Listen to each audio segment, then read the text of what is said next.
Dear student, today we will study about function unit of a digital system in computer organization.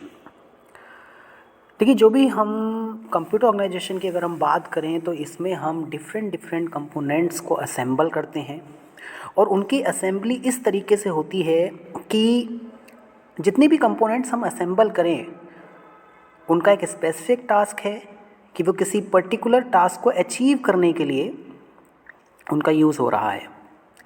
Computer organisation में हमारे पास में different functions होते हैं, उनका different design होता है, जिसमें हमारे पास में वेरियस यूनिट्स होती हैं किसी भी डिजिटल सिस्टम के लिए। स्टूडेंट्स, अगर हमारे पास में एक जनरल पर्पस कंप्यूटर सिस्टम है तो हम ये कह सकते हैं कि एक डिजिटल सिस्टम है जिसमें हम एक टाइम में कुछ मैथमेटिकल कैलकुलेशंस परफॉर्म करेंगे with the help of Excel sheet या फिर कैलकुलेटर सॉफ्टवेयर होता है उसकी हेल्प से। And the time we can edit images with the help of Adobe Photoshop softwares हैं, कोरल ड्रॉ है हमारे पास में। यहाँ पे डिजिटल काउंटर्स बनाए जाते हैं, इलेक्ट्रॉनिक कंप्यूटर्स हैं हमारे पास में, स्विचिंग एक्सचेंजेस हैं। ये सारे के सारे फंक्शनल यूनिट्स कहलाते हैं किसी भी कंप्यूटर सिस्टम के। जो हमारा कंप्यूटर आर्किटेक्चर है वो डील करता है किसी स्पेसिफिक इंस्ट्रक्शन सेट से और किसी पर्टिकुलर हार्डवेयर यूनिट से जिसको कि वो इम्प्लीमेंट करेगी। नाउ स्टूडेंट्स, अब देखिए कौन कौन सी फंक्शन यूनिट्स हो सकती हैं हमारे पास में। जो हमारे सिस्टम का कंप्यूटर हार्डवेयर है इसके इनसाइड इलेक्ट्रॉनिक सर्किट्स होते हैं, मैग्नेटिक डिस्प्लेज होते हैं, ऑप्टिक स्टोरेज मीडिया होता है और हमारे पास में बहुत सारे कम्युनिकेशन फैसिलिटीज़ हो सकती हैं। फंक्शनल यूनिट्स जिनका बेसिक पर्पस है किसी भी ऑपरेशन को परफॉर्म करना। ये सेंट्रल प्रोसेसिंग यूनिट जिसको कि हम कहते हैं हमारे सिस्टम का ब्रेन है उसका एक पार्ट होता है जिसकी हेल्प से ऑपरेशंस परफॉर्म किए जाते हैं, कैलकुलेशंस परफॉर्म किए जाते हैं और ये जितनी भी कैलकुलेशंस होती हैं वो आपकी कंप्यूटर प्रोग्राम के थ्रू होती हैं। Functional units are a part of a CPU that perform the operations and calculations called by the computer program. जो हमारा फंक्शन यूनिट है किसी भी कंप्यूटर सिस्टम का वो सेंट्रल प्रोसेसिंग यूनिट का पार्ट है जो कि किसी पर्टिकुलर ऑपरेशन को परफॉर्म करता है। और हम ये भी कह सकते हैं कि एक ये सिंपल सा एक कंप्यूटर प्रोग्राम है। जो हमारे 5 बेसिक कंपोनेंट्स हैं जिनको कि हम फंक्शन यूनिट कह सकते हैं किसी भी कंप्यूटर सिस्टम्स की, उसमें हमारे पास में इनपुट यूनिट आती है, सेंट्रल प्रोसेसिंग यूनिट आती है, मेमोरी यूनिट आती है, अर्थमेटिक लॉजिकल यूनिट आती है और कंट्रोल यूनिट, और we can say that an output unit.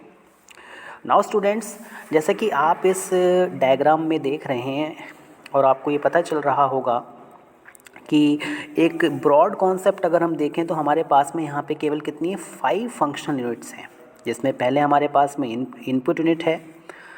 Input कहीं ना कहीं जाके स्टोर होगा, वेदर आप इसको प्राइमरी मेमोरी में स्टोर कर रहे हैं या फिर हम कह सकते हैं स्टोर डाटा अगर परमानेंटली स्टोर हो रहा है तो वो आपका सेकेंडरी मीडिया में स्टोर होगा जिसमें हमारे पास में हार्ड ड्राइव्स आती हैं, पेरिफेरल डिवाइसेस आती हैं,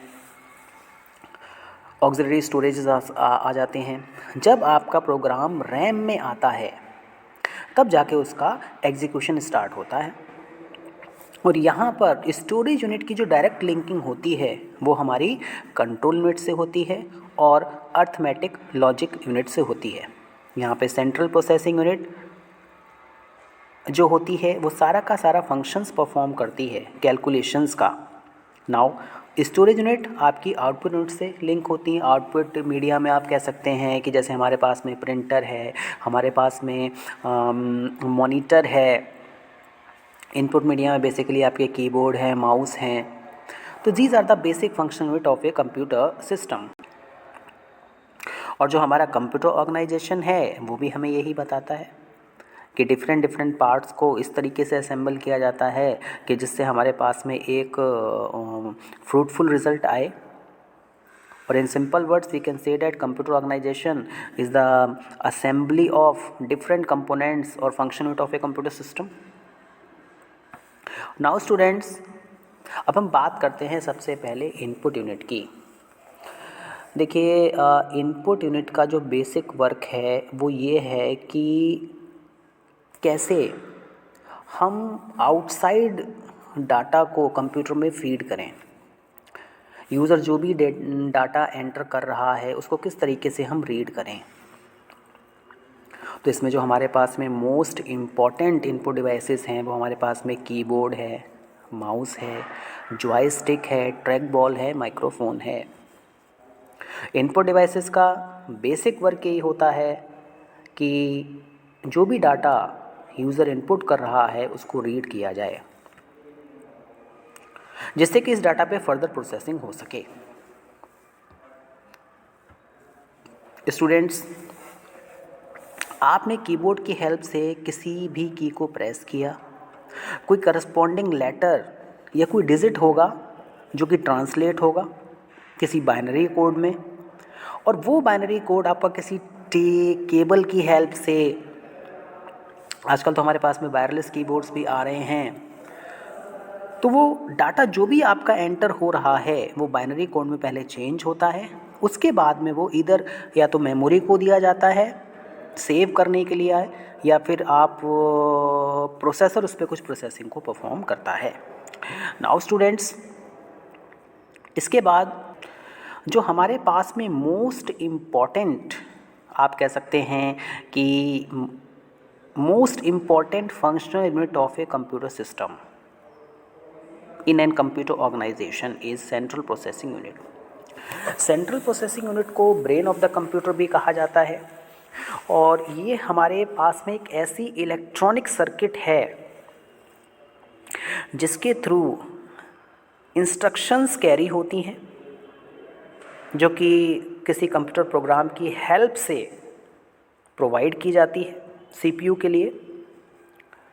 इसमें हमारे पास में बेसिक अर्थमेटिक लॉजिकल यूनिट्स आ जाती हैं, कहीं कहीं पे आपकी कंट्रोलिंग और सिग्नलिंग भी आएगी, और कहीं कहीं पे आप इनपुट और आउटपुट ऑपरेशंस आपको देखने को मिलेंगे. नाउ स्टूडेंट्स, इसके बाद हम बात करें तो हमारे पास में मेमोरी यूनिट भी एक मोस्ट इम्पॉर्टेंट फंक्शनल यूनिट है, जिसमें मेमोरी को आप ये कह सकते हैं it is just like a piece of paper where we can write something and rub something. ये एक सिंपल एक पेज की तरह है जिस पे कि आप कुछ डाटा को लिख सकते हैं, डाटा को दोबारा इरेज कर सकते हैं, फिर उस डाटा को लिख सकते हैं. तो एक्चुअल में मेमोरी जो है वो दो तरीके की होती है. एक हमारे पास में परमानेंट स्टोरेज होता है, एक हमारे पास में आप कह सकते हैं कि नॉन परमानेंट स्टोरेज है. परमानेंट स्टोरेज में हमारे पास में हार्ड ड्राइव्स हैं, ऑक्सिलरी स्टोरेज आते हैं, जैसे आप पेन ड्राइव है, माइक्रो कार्ड रीडर है, आप उसमें डाटा को सेव के रख सकते हैं. एक्सटर्नल हार्ड ड्राइव है हमारे पास में, और जो हमारी रैम है, रैम के इनसाइड जो भी डाटा होता है वो आपका परमानेंट स्टोरेज नहीं होता है. जैसे ही करंट सप्लाई बंद हो जाएगी, ऑटोमेटिकली डाटा जो होगा वो आपका रैम से क्या हो जाएगा, फ्लश आउट हो जाएगा. मेमोरी यूनिट एक ऐसा स्टोरेज मीडिया है जहाँ पे करंटली रनिंग प्रोग्राम को रखा जा सकता है. मेमोरी यूनिट को दो पार्ट्स में डिवाइड किया गया है.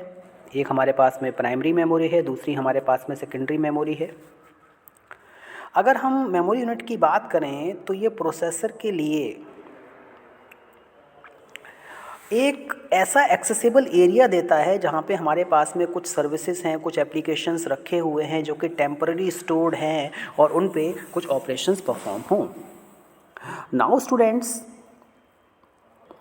मेमोरी यूनिट के बारे में अगर हम बात करें तो हम ये भी कह सकते हैं कि जो हमारी मेमोरी यूनिट है वो एक ऐसा स्टोरेज मीडिया है जिसमें कि हम प्रोग्राम्स को रखते हैं, और इनकी ऐसे प्रोग्राम्स को रखा जाता है जिसकी कि सीपीयू को जो सेंट्रल प्रोसेसिंग यूनिट है उसकी उसको कैलकुलेशंस के लिए एकदम ज़रूरत पड़ सकती है।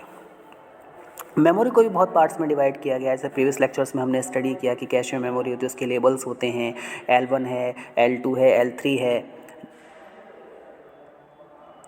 स्टूडेंट्स, प्राइमरी स्टोरेज जो होता है वो आपका फास्टेस्ट मेमोरी होती है, और हम ये कह सकते हैं कि ये इलेक्ट्रॉनिक स्पीड पे वर्क करती है। प्राइमरी मेमोरी हमारी सेमीकंडक्टर मेमोरी है, जो कि सेमीकंडक्टर स्टोरेज सेल को मिलके बनती है, और जिसमें कि हम a lot of information we can save that in the form of bits। अब यहाँ पे आप देख रहे होंगे, यहाँ पे वर्ड लेंथ के बारे में भी बताया गया है कि जो वर्ड लेंथ है किसी भी कंप्यूटर सिस्टम की वो 1664 बिट वेरी करती है। जो हमारे अर्ली कंप्यूटर्स थे, अगर हम उनकी बात करें तो सबसे पहले जो बिट आई थी, पहले तो 8 बाइट सिस्टम आए, then 16 bytes, then 32, you can say that now today we have 64 bits.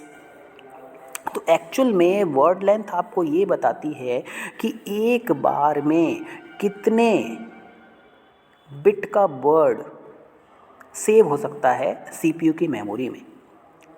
ये आपके रजिस्टर्स को भी शो करता है। जैसे मेरे पास में 8 बिट कंप्यूटर सिस्टम्स हैं, तो वहाँ पे हमारे पास में 8 रजिस्टर्स होंगे, R0 से लेके R7। 16 बिट है तो R0 से R15, 32 बिट है तो R0 से R31, 64 बिट है तो R0 से R63। तो this is the maximum word length that a CPU can occupy.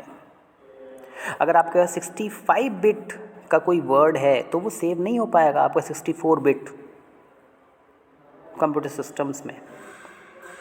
लेकिन अगर इससे कम बिट्स के वर्ड्स हैं, 32 बिट का है, 50 बिट का है, 60 बिट का है, तो वो वर्ड आपका ईजिली यहाँ पे सेव हो जाएगा। तो वर्ड लेंथ हमें ये बताती है कि CPU की रजिस्टर्स पावर कितनी है, कितने रजिस्टर्स उसके इनसाइड हैं, और मैक्सिमम बिट का वर्ड, कितने बिट का वर्ड हम इसमें सेव कर सकते हैं। स्टूडेंट्स, तो एक बार हम दोबारा देखते हैं कि जो हमारी मेन फंडामेंटल यूनिट्स हैं, तो we have 5 fundamental units. Input unit होगी, स्टोरेज यूनिट होगी, कंट्रोल यूनिट होगी, अर्थमेटिक लॉजिकल यूनिट होगी। कंट्रोल यूनिट और अर्थमेटिक लॉजिक यूनिट जो होता है वो CPU का ही पार्ट होता है, और हमारे पास में नेक्स्ट इज आउटपुट यूनिट। तो these are the 5 most important fundamental units of a digital systems in a computer organization. Hope you have understood this one. Thank you very much.